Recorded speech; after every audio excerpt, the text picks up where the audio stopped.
This video shows some more examples of working through simultaneous equations. We'll work through them quite quickly, but do feel free to pause the video, have a go at the question before you see my method working through it. So here we are with our first equation. We've got different numbers of x's and y's. We need to multiply the equations by something. I'm going to choose to work with the x's, so I'm going to multiply this equation by 2. This gives me 2x minus 2y equals 4.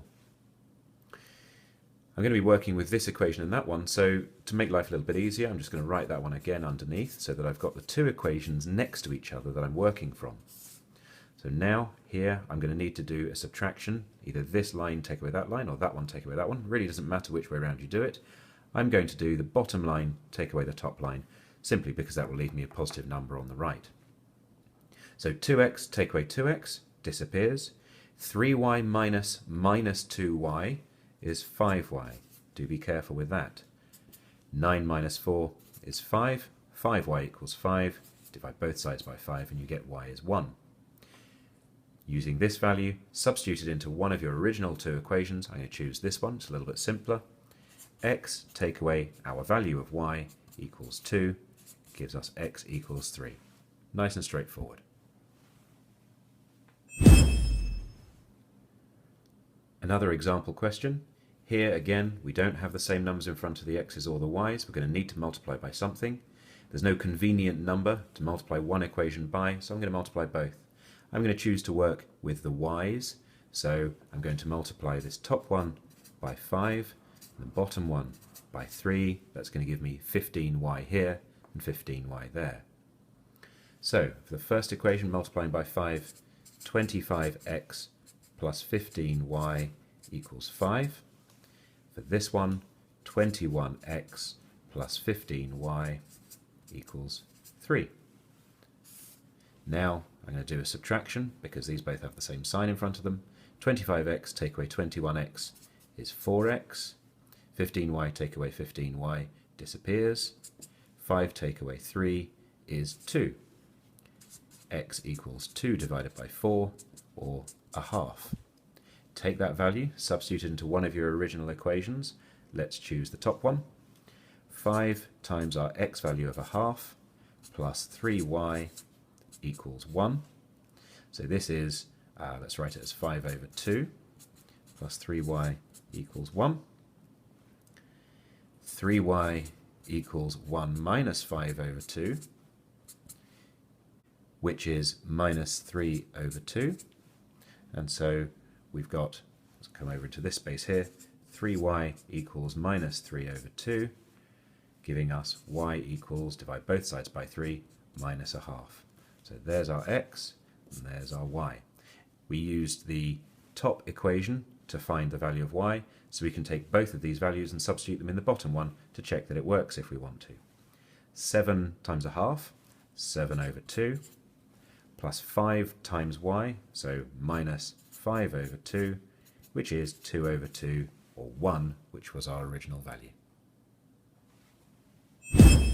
For this example, we can see that we've got 3x and 1x, so actually we don't need to multiply both equations by something. We can simply multiply the bottom equation by 3, and that's going to give us 3x, the same as this one.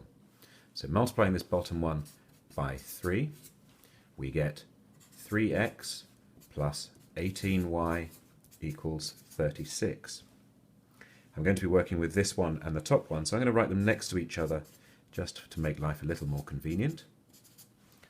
We've got the same coefficient of x, so I'm going to do a subtraction. So 3x take away 3x disappears.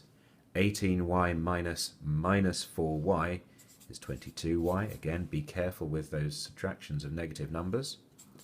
And 36 minus 3 is 33. Here we're going to do 33 divided by 22, which is 3 over 2. We can then take this, substitute it into one of our equations. I'm going to choose this one. X plus 6 times 3 over 2 equals 12. Or this is giving us x plus 18 over 2 equals 12. 18 over 2, of course, is simply 9. and so this gives us x equals 3. So there's our x, and there's our y. In this equation, we have some slightly less pleasant numbers at the end. That doesn't really matter. We're still going to follow the same principle of multiplying the equations by numbers to get either the x's or the y's the same. I'm going to work with the y's this time, so I'm going to multiply the top equation by 4 and the bottom equation by 3, which is going to give me 12y and 12y. So multiplying the top equation by 4, I get 20x minus 12y equals 136. You can use a calculator if you need to. Multiplying the bottom one by 3, we're going to get 21x minus 12y equals 141. Again, we're going to do a subtraction. It is a subtraction this time, even though they're both negatives. Minus 12y minus minus 12y becomes minus 12y plus 12y, so they actually disappear. And I'm going to do this bottom line take away the top line. 21x take away 20x is simply x. Minus 12y minus minus 12y disappears. 141 minus 136 is 5. So straight away we've got our x value. We can then use that in either of these equations. I'm going to use the top one here. So 5 times our value of x, which is 5, minus 3y equals 34. Of course, this gives us 25 minus 3y equals 34. Taking 25 away from both sides, minus 3y equals 9. Dividing both sides by minus 3, be careful when dividing by negative numbers, 9 divided by minus 3 is minus 3. And there is our y value. Because we've had some quite strange values in there, it's always worth checking the values out to make sure they worked. To find the y value, I use the top equation, so I'm going to use the bottom one just to check. So 7 times our value of x, which was 5, minus 4 times our value of y, which was minus 3. 35 minus 4 times minus 3 is plus 12, which equals 47, which is the same as the value we were looking for. So we know that it works.